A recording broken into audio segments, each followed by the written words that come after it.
The swamp exhaled mist as Bernadette moved through the copperwood trees, her boots whispering over roots that pulsed faintly with buried electricity. The air tasted of ozone and wet metal, the ever-present hum of the marsh vibrating against her skin. She adjusted the weight of the salvaged engine coil on her hover sled, its fractured casing still warm from whatever catastrophe had torn it from its ship. Another human toy, discarded in the mud. Then the sky screamed. Not the shriek of a predator or the wail of the seasonal winds, this was the sound of something artificial dying. Her head snapped up beneath the silver-weave hood. A fireball carved a jagged scar through the violet clouds, trailing sparks like a comet with a grudge. Another one. She hesitated. Crashes meant scavengers, and scavengers meant questions. Questions led to eyes lingering too long on her mask, on the horns that marked her as Kethari, but not quite Kethari enough. Still, the wreck would be picked clean by dawn if she didn't claim it first. The sled's engine purred to life as she guided it toward the impact zone, the southern marshes where the mud clung like regret. The ship, what was left of it, had buried itself nose first in the sludge, its rear thrusters still spasming. Human design, small and clumsy. A scout vessel, maybe. Or a courier. She approached low, her body coiled, every sense sharpened by years of avoiding notice. The cockpit was cracked open like an egg, the glass starred and weeping coolant. And there. A man. Dangling from his harness, one leg bent all wrong, blood streaking his temple. Human, obviously. Pale skin flushed with pain, dark hair matted with sweat. Even unconscious, his face held a stubbornness that made her exhale through her nose.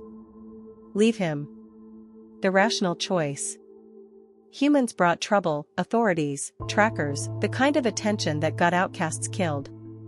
She turned toward the ship's exposed wiring. A groan. She froze. Mom, I told you I locked the fusion drive. His voice was rough, slurred with concussion. Absurd. Delirious. And yet. Her ears flattened.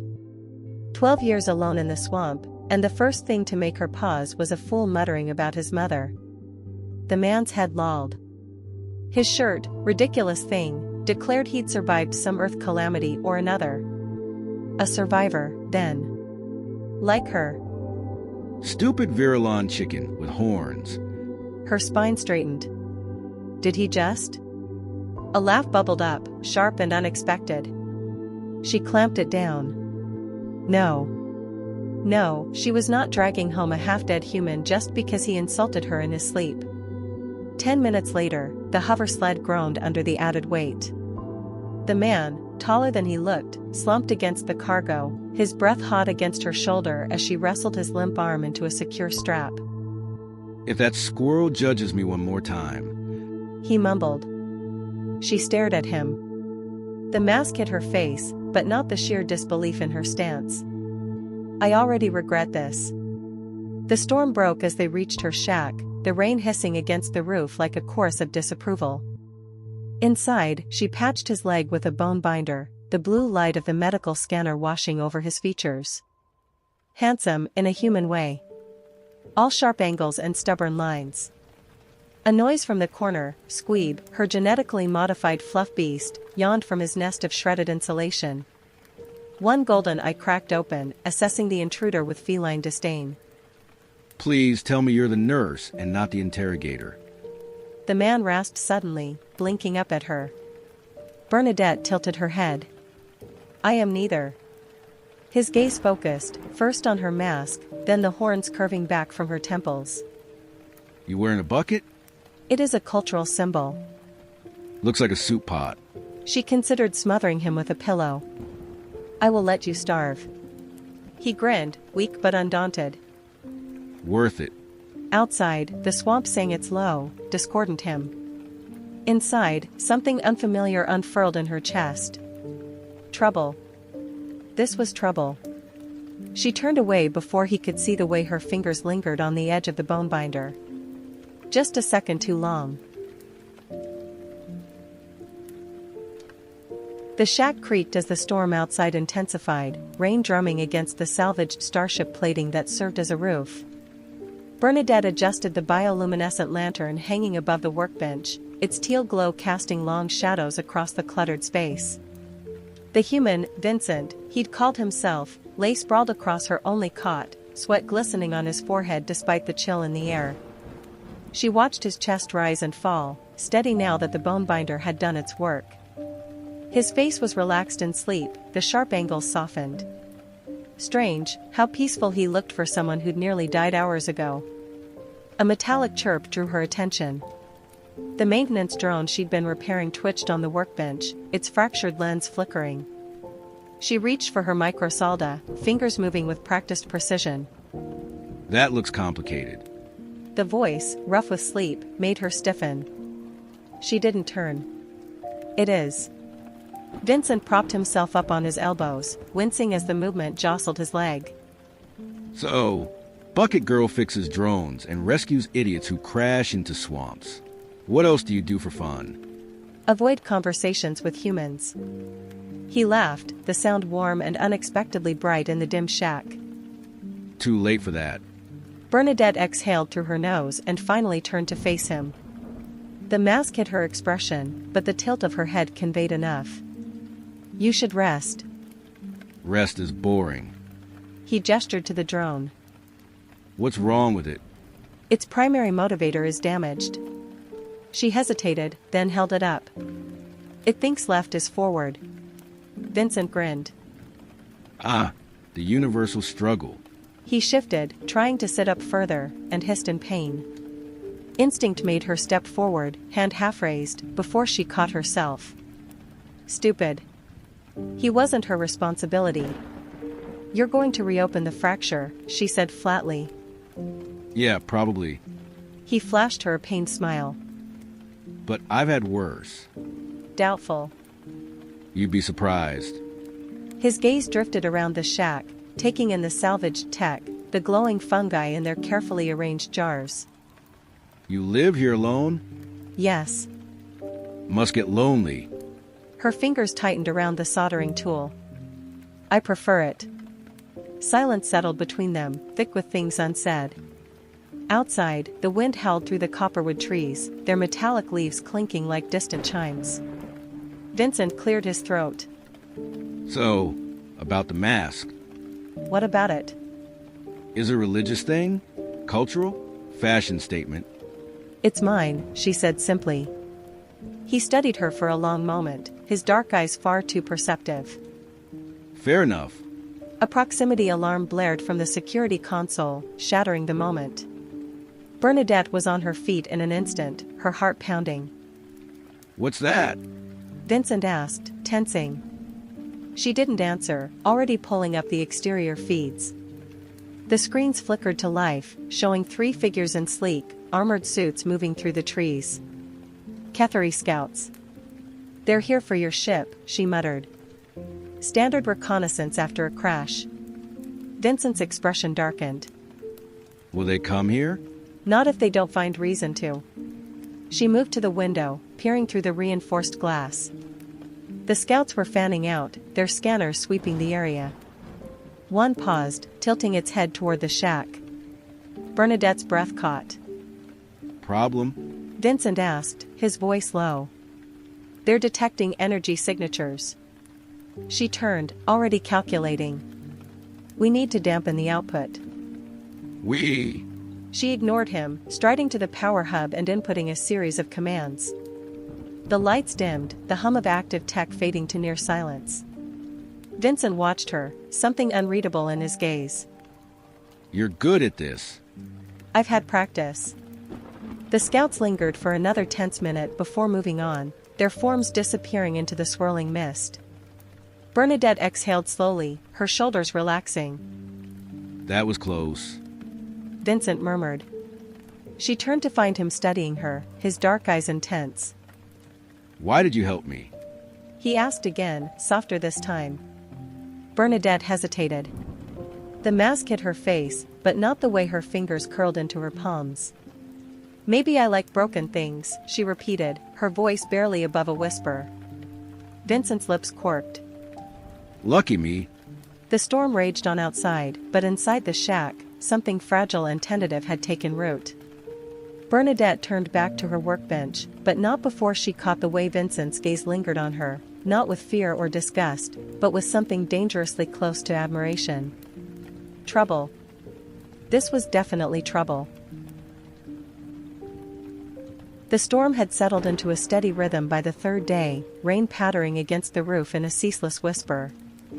Bernadette stood at the workbench, her fingers dancing across fractured drone components with mechanical precision.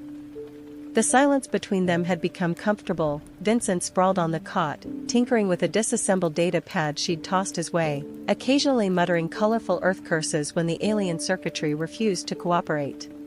This makes no damn sense, he grumbled, tossing a crystal chip from hand to hand. Why would anyone design a power flow to loop backward? Efficiency, she answered without looking up. The Kethari believe energy should mirror life, cyclical, not linear. Vincent snorted. That's poetic and incredibly annoying. His gaze drifted to her mask, lingering the way it always did when he thought she wasn't noticing. You know, I'm starting to think you're avoiding something. Her hand stilled. Such as?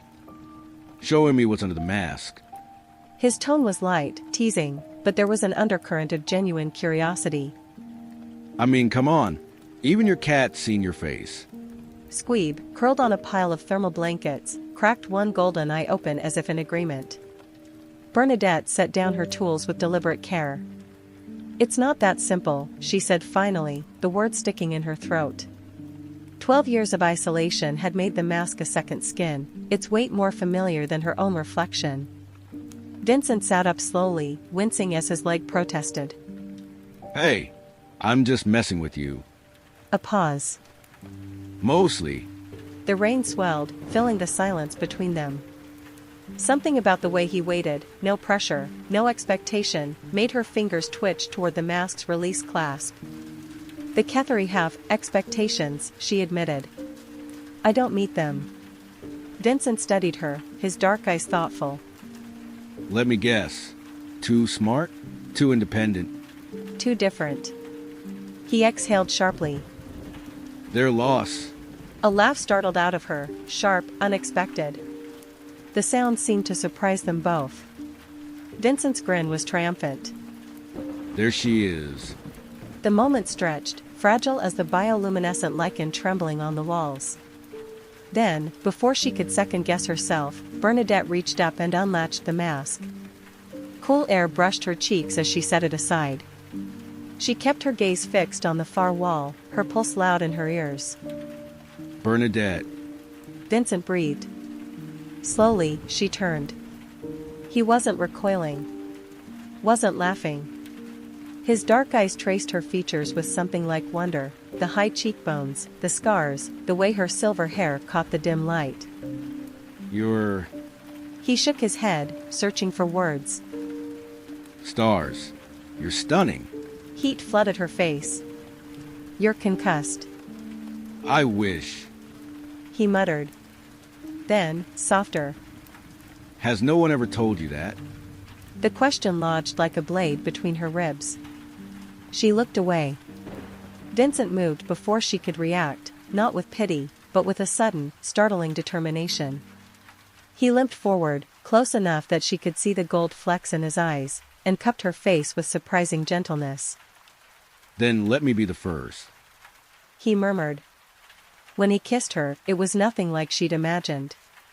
Not hesitant, not clinical, but warm and sure, his thumb brushing the scar along her jawline as if it were something precious. Her hands found his shoulders, gripping tight, the world narrowing to the feel of his lips against hers, the way he sighed her name like a prayer. Squeeb yelled in protest as a data pad clattered to the floor. They broke apart, breathless. Vincent's grin was crooked, triumphant. Worth the wait. Bernadette swatted his arm, but her heart wasn't in it. Outside, the rain slowed to a whisper, the swamp holding its breath around them. Trouble. This was absolutely trouble. And for the first time in 12 years, she found she didn't care. The first light of dawn painted the swamp in molten gold when Bernadette awoke to Vincent's fingertips tracing the scars along her ribs. His touch was feather-light, as if memorizing every ridge and curve of her body in the quiet intimacy of morning. She turned her head to find him watching her, his dark eyes gleaming with unspoken hunger. "You're staring," she murmured, her voice still rough with sleep. Can't help it. His thumb brushed the sensitive spot beneath her horn, drawing a shiver. You're beautiful like this, unraveled. Heat pulled low in her belly. Last night had been discovery, hesitant touches and breathless laughter as they learned each other's bodies. But this morning burned slower, deeper. Vincent rolled onto his side, his bare chest pressing against her back as his lips found the curve of her shoulder. Tell me what you want. He whispered against her skin. Bernadette arched into him, her breath catching as his hand slid down her stomach. She guided his fingers lower, past the dip of her waist, and his groan vibrated through her when he found her already wet. "This," she breathed. "You." Vincent kissed her then, deep and claiming, as he rolled her beneath him. His calloused palms mapped her body with reverence, lingering on the swell of her breasts, the hitch of her hips when his thumb circled just right. She gasped into his mouth, nails scoring his shoulders as he took his time, drawing out every sensation until she trembled.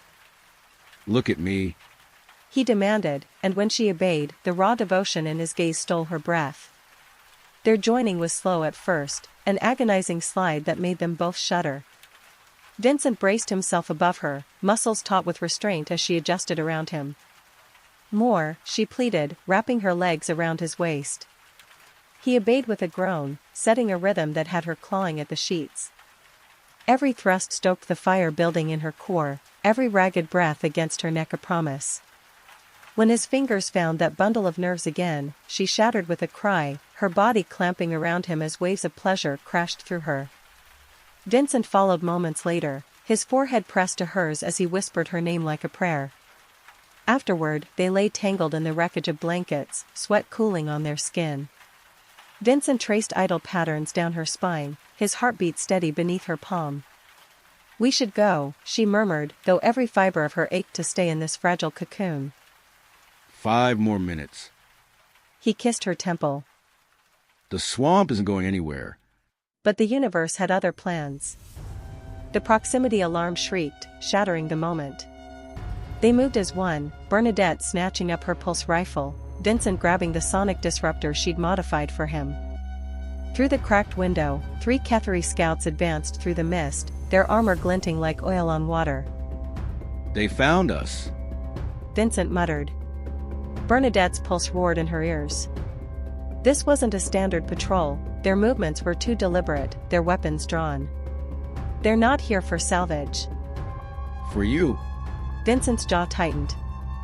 We need to move. She hesitated.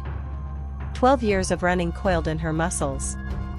But when she looked at Vincent, at the way he stood beside her without hesitation, still smelling of her and sweat in them, something in her chest cracked open. Not yet. Her fingers flew across the control panel by the door. The shack's defenses hummed to life, drones unfolding from hidden compartments, the perimeter shield flickering online. "I'm done hiding." Vincent's grin was sharp. Now you're speaking my language. The first scout reached the clearing. Bernadette recognized the insignia on his pauldron, Queen's personal guard. "Bernadette of the Broken Horns." The scout called, his voice amplified by his helmet. "By order of the Highborn, you are to surrender yourself and the human fugitive." Vincent snorted. Fugitive? I prefer accidental tourist. Bernadette stepped onto the porch, pulse rifle leveled. "Tell Queen to come get us herself." The scout's weapon whined as it charged. "Last chance." She fired first. Chaos erupted. Drones streaked from the trees, harrying the scouts with targeted shocks. Vincent's disruptor sent one stumbling back, his armor smoking. But more figures emerged from the mist, at least a dozen now. We can't hold them off forever, Vincent shouted over the din. Bernadette's mind raced. There was one option, the old underground tunnels, half collapsed but passable. They led deep into the marshlands, where even Kethari wouldn't follow. Fall back to the eastern ridge. She grabbed Vincent's arm, dragging him toward the tree line as a plasma bolt seared the air where he'd stood.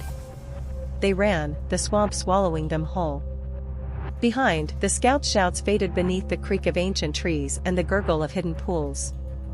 Vincent's breath came ragged, his leg clearly protesting. Where are we? Here.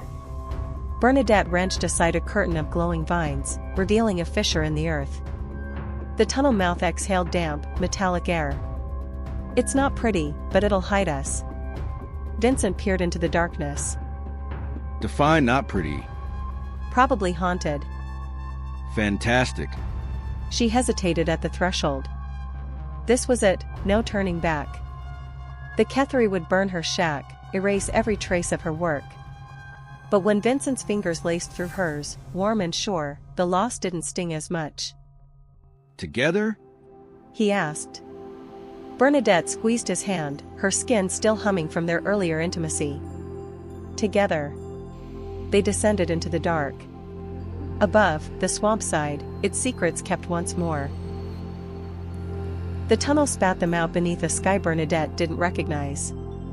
After 3 days crawling through the collapsing passages, their knees raw from jagged stone and lungs burning with metallic air, they emerged into a clearing where the trees grew straight instead of twisted. The sunlight here was different, pale gold instead of violet.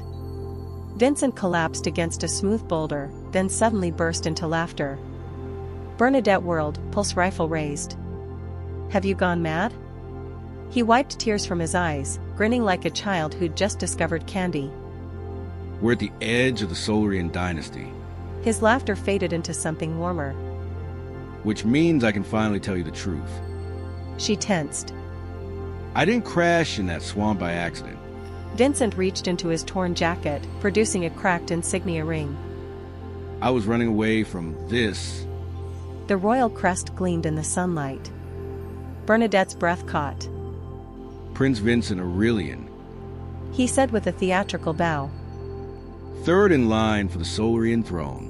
Or I was, before I decided I'd rather be a scavenger. His smile turned sheepish. Turns out, the universe has a sense of humor. Bernadette's rifle lowered an inch. You're telling me I dragged a prince through a sewage tunnel? Technically, I dragged you the last 20 meters when... She punched his shoulder. Ow! Worth it. He caught her hand, his thumb brushing her knuckles. But here's the thing, that ring, it's not just identification. It's a key. His eyes sparkled. To a little estate on the northern cliffs. Private beach. No courtiers. And most importantly... He leaned closer. Far enough from the palace that certain horned engineers could work undisturbed. Bernadette's pulse roared in her ears. You planned this. Planned? No. Vincent kissed her fingertips. Hope? Desperately. The Solarian throne gleamed like a guillotine when they entered the grand hall. Bernadette expected whispers, but the silence was worse. Hundreds of eyes tracked their every move, lingering on her horns, the way Vincent's hand never left the small of her back. Then a woman in pearl-white robes sneered. Your Highness returns with pets? Vincent's grin turned dangerous. Aunt Marceline. Still poisoning courtiers instead of tea, I see.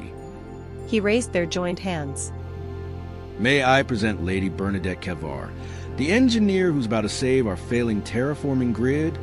The challenge hung in the air. Bernadette squeezed his fingers once, then stepped forward alone. Before the assembled court, she knelt before the dying core. The Solarian engineers had failed because they'd stolen Kethari technology without understanding its rhythm. But she spoke its language. Her fingers danced across the controls in looping script. The core shuddered, then blazed to life, golden light pouring through its fractures like liquid sun. Clean air rushed through the vents as the nobles gasped. The High Chancellor's voice trembled. Impossible. Vincent swept forward, his cloak billowing. Meet your new crown princess. That night, in their stolen moment of peace, Vincent traced the glowing patterns along Bernadette's spine. Admit it. He murmured. You like my evil palace. She turned in his arms, her horns catching the moonlight. I like that you turned it into a research facility. His laughter warmed her skin. The look on my uncle's face when you demanded a laboratory instead of jewels. Bernadette silenced him with a kiss. Outside their window, the repaired terraforming core hummed contentedly. Somewhere beyond the cliffs, waves crashed against rocks, and further still, in a swamp they'd both called home, copperwood leaves whispered secrets to the wind. Vincent nuzzled her hair. Still want that refund? Bernadette smiled against his lips. I'll settle for the kingdom,